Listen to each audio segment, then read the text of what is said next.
Hey, how is everyone? Lou from RV Habit. I de-winterized my rig and tested my propane system and everything worked good.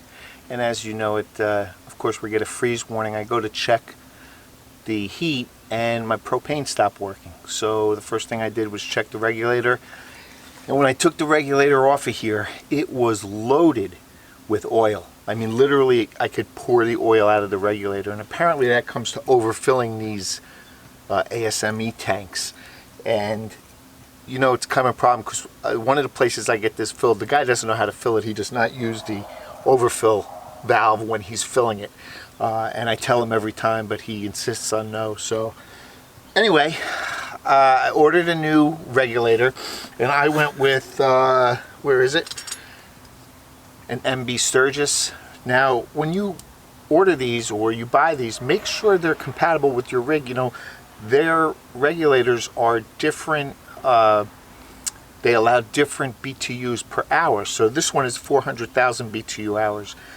You can get them, and they don't say it unless you read the small print, like 100,000 BTU or 150,000 BTU. Your rig may need a higher demand than what you're getting. So make sure you get either the same one or a greater one. And like I said, go with a good brand. I went with MB Sturgis. You can't go wrong with them. It's real easy to connect. You shouldn't be afraid of propane, but you should respect it. And it really is easy to do.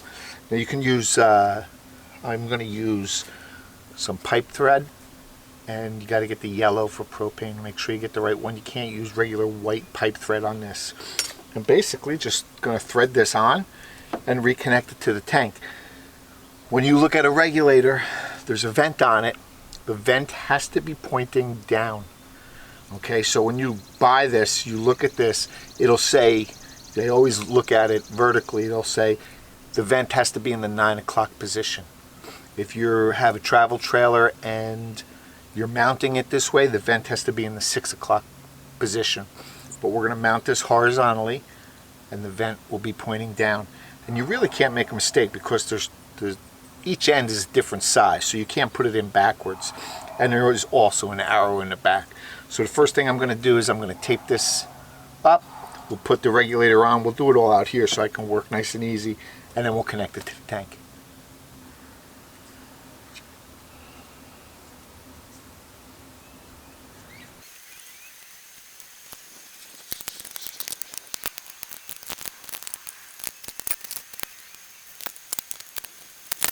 So I also have a, I think it's made by Camco, Extend-A-Stay.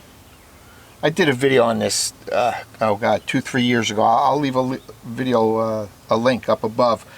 This is a great upgrade if you have a fixed tank. This allows you to connect an auxiliary propane tank if you run out of fuel or even a barbecue. And it basically, it just goes right in between the regulator and your tank. Real easy. So put that on, and then we're going to put this one on. Also, if you're working with propane, you'll see nuts that have like a cutout on the corners, on every corner. That means it's reverse thread nut. So I'm going to do lefty to tight, righty to loose. So we're just going to stick it in here.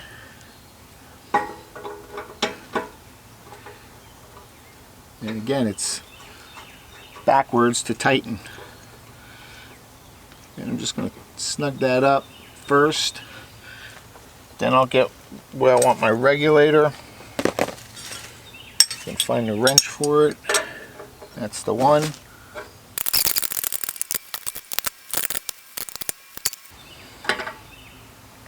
And that looks pretty good. This is on right. It's on right. Everything's connected. My vent is down. So the next thing I want to do is turn on the propane, nice and slow at first.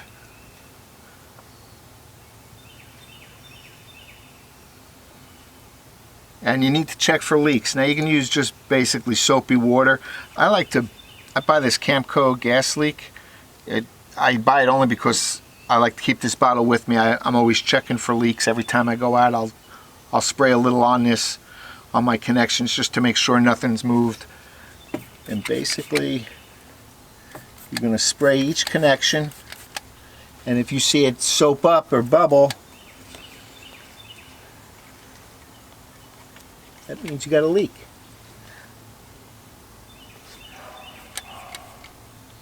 And it looks good. All done and cleaned up. My cover is back on my regulator. That's important. Make sure you put the cover back on. Don't leave it off. You really need to protect that regulator from dirt and debris. I also connected my spare hose with Acme nut. This is so if I run out of fuel, I can connect a small 20-pound tank to power the RV with propane. And while I actually have this, you notice this nut's black. If you have, they come in, I mean, the most three common ones you'll see is black, light green, and dark green. And they each mean something. There's a spring in here. So the black will allow 100,000 BTUs. The light green, I think, is 200,000 BTUs. And the dark green is, I think, like 450,000 BTUs. So if you're replacing these hoses on your RV, make sure you replace it with the same color you're taking off. Don't have a dark green one and replace it with a black one, because your RV may not get enough propane for the demand of the appliances. But again, I'm no expert on propane, but I was able to do this. No leaks, works fine. I will leave links to everything here, the extended stay, the hose, the leak, the regulator down below. I hope this helps you out. As always, I appreciate you watching, and I'll see you soon.